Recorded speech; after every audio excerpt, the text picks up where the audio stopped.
రాష్ట్ర ప్రభుత్వ ఉద్యోగులందరూ ఎంతో ఆశగా ఎదురుచూస్తున్న వేతన సవరణ కమిషన్ గడువును ఇకపై ఎంతమాత్రం పొడిగించకూడదని తక్షణమే నివేదికను సమర్పించాలని ఉద్యోగ సంఘాలు అత్యంత గట్టిగా డిమాండ్ చేస్తున్నాయి. ప్రస్తుతం రాష్ట్రంలో నెలకొన్న ఆర్థిక పరిస్థితులు మరియు ఆకాశాన్ని తాకుతున్న నిత్యావసర ధరల దృష్ట్యా ఉద్యోగుల ప్రస్తుత ఆదాయానికి మరియు వారు దైనందిన జీవితంలో పెడుతున్న ఖర్చులకు మధ్య భారీగా అంతరం పెరుగుతుంది.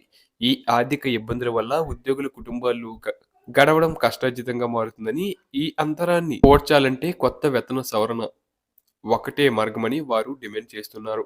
ఈ నేపథ్యంలో తెలంగాణ గేటెడ్ అధికారుల జేఏసీ చైర్మన్ ఎం. జగదీశ్వర్ గారు మరియు ప్రధాన కార్యదర్శి ఏలూరి శ్రీనివాస్ గారు కలిసి ప్రభుత్వ ప్రధాన కార్యదర్శి ఒక కీలకమైన లేఖను సమర్పించారు. ఈ లేఖ ద్వారా ఉద్యోగుల మనోభావాలను మరియు వారు ఎదుర్కొంటున్న ఆర్థిక ఇబ్బందులను ప్రభుత్వం దృష్టికి చాలా స్పష్టంగా తీసుకెళ్లారు. రాష్ట్ర ప్రభుత్వ ఉద్యోగుల జీతభత్యాల సవరణ కోసం 2023వ సంవత్సరంలోని ఒక ప్రత్యేక పీఆర్సీ కమిటీని ఏర్పాటు చేయడం జరిగింది. ఈ కమిటీ బాధ్యత స్వీకరించినప్పటి నుంచి వివిధ ఉద్యోగ, ఉపాధ్యాయ మరియు కార్మిక సంఘాలతో అనేక సార్లు సమావేశమై వారి యొక్క డిమాండ్లు, అభిప్రాయాలు మరియు క్షేత్రస్థాయిలో ఉన్న సమస్యలను సేకరించింది. ఈ ప్రక్రియ అంతా ఎప్పుడో పూర్తయిందని, కమిటీ తన సమీక్షను కూడా తుది దశకు చేర్చిందని అందరూ భావిస్తున్నారు. అయినప్పటికీ ఇప్పటివరకు ఆ పీఆర్సీ నివేదికను ప్రభుత్వం బహిర్గతం చేయకపోవడం మరియు దాన్ని అమలు చేసే దిశగా అడుగులు వేయకపోవడం ఉద్యోగ వర్గాల్లో తీవ్ర అసంతృప్తి మరియు ఆందోళన వ్యక్తమవుతుంది. ఒకవైపు నివేదిక సిద్ధంగా ఉన్నట్లు కనిపిస్తున్నా మరొక వైపు దాన్ని ప్రకటించడంలో జరుగుతున్న జాప్యం ఉద్యోగుల సహనాన్ని పరీక్షిస్తుంది. ప్రస్తుత సమాజంలో ద్రవ్యోల్బణం అనేది అత్యంత వేగంగా పెరుగుతుంది. పప్పులు, నూనెలు వంటి నిత్యావసర ధరలు మొదలుకొని పెట్రోల్, డీజిల్ మరియు పిల్లలు విద్యా ఖర్చులు, వైద్య ఖర్చులు రెట్టింపు అయ్యాయి. పాత జీతాలతో ఈ పెరిగిన ధరలకు అనుగుణంగా జీవించడం సామాన్య ఉద్యోగికి తలకు మించిన భారంగా మారింది.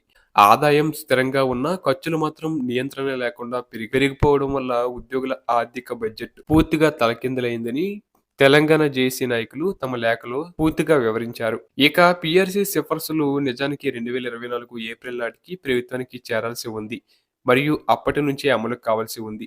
కానీ గడువు ముగిసి నెలలు గడుస్తున్నా ప్రభుత్వం నుండి ఎలాంటి సానుకూల స్పందన లేకపోవడం వల్ల ఉద్యోగులు తమకు చట్టబద్ధంగా సంక్రమించాల్సిన హక్కులను కోల్పోతున్నామని ఆవేదన చెందుతున్నారు.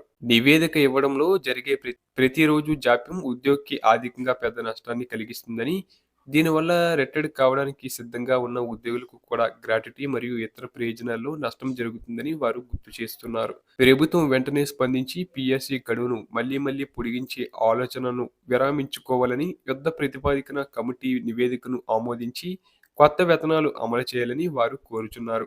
ఉద్యోగుల పనితీరు మరియు అంకితభావం మెరుగుపడాలంటే వారికి సరైన ఆర్థిక భద్రత కల్పించాల్సిన బాధ్యత ప్రభుత్వంపై ఉందని, ఈ విషయంలో ఇక ఏమాత్రం ఆలస్యం చేయకుండా ముఖ్యమంత్రి గారు జోక్యం చేసుకోవాలని తెలంగాణ జేఏసీ నేతలు ఈ సందర్భంగా విజ్ఞప్తి చేశారు.